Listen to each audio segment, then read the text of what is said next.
Hi friends, எல்லாருக்கும் வணக்கம்.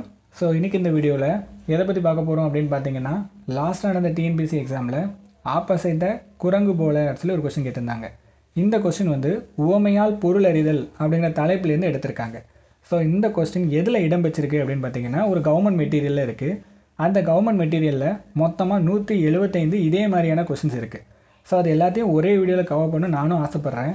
ஆனால் அப்படி கவர் பண்ணால் உங்களுக்கு கண்டிப்பாக போர் அடிச்சிடும். ஸோ அதை என்ன பண்ண போகிறேன் அப்படின்னா, ஃபஸ்ட்டு 50 மட்டும் ஸோ இந்த வீடியோவில் கவர் பண்ண போகிறேன். சரி, வாங்க வீடியோக்குள்ளே போகலாமா? இப்போ முதல் இது பாருங்கள், அத்தி பூத்தார் போலன்னு கொடுத்துருக்காங்களா. ஸோ அத்தி மரம் இருக்குது பாருங்கள், அது 50 வருஷத்துக்கு ஒரு தடவை தான் பூ பூக்கும். ஸோ அது ரொம்ப அரிதான விஷயம், எல்லாராலையும் பார்க்க முடியாது. அப்போ அத்தி பூத்தார் போல அப்படின்னா அரிய செயல்னு அர்த்தம். சரிங்களா? அடுத்து அடியற்ற மரம் போல, இதில் அடி அப்படிங்கிறது வேரை குறிக்குது. வேர் இல்லாத மரமால் நிற்க முடியுமா? கண்டிப்பாக நிற்க முடியாது, கீழே விழுந்துடும் இல்லையா? அப்போ அடியற்ற மரம் போல் அப்படின்னா விழுதல்னு அர்த்தம். அதுக்கப்புறம் அணிவகுத்தார் போல், என்னடா ஒரே லைனில் அணிவகுத்து வாரீங்க அப்படிம்பாங்க. அப்போனா என்ன அர்த்தம்? ஒழுங்காக ஒரே மாதிரி வாரீங்கன்னு அர்த்தம். அப்போ இங்கே அணிவகுத்தார் போல் அப்படிங்கிறது ஒழுங்கை குறிக்குது. அடுத்து அழுத பிள்ளைக்கு வாழை போல் அப்படிங்கிறாங்க. இப்போ ஒரு வீட்டில் 4 குழந்தைங்க இருக்குதுன்னு வச்சுக்கோங்க. எந்த குழந்தை அழுதோ அதுக்கு தான் முதல்ல என்ன பண்ணுவாங்க? அம்மா சாப்பாடு கொடுப்பாங்க இல்லையா?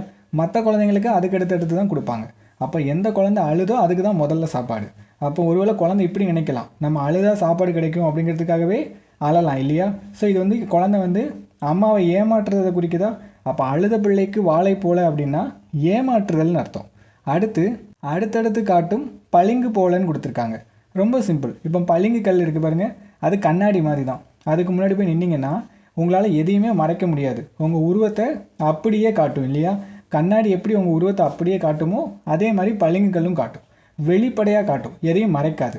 அப்போ அடுத்தடுத்து காட்டும் பளிங்கு போல அப்படின்னா வெளிப்படுத்துதல்னு அர்த்தம்.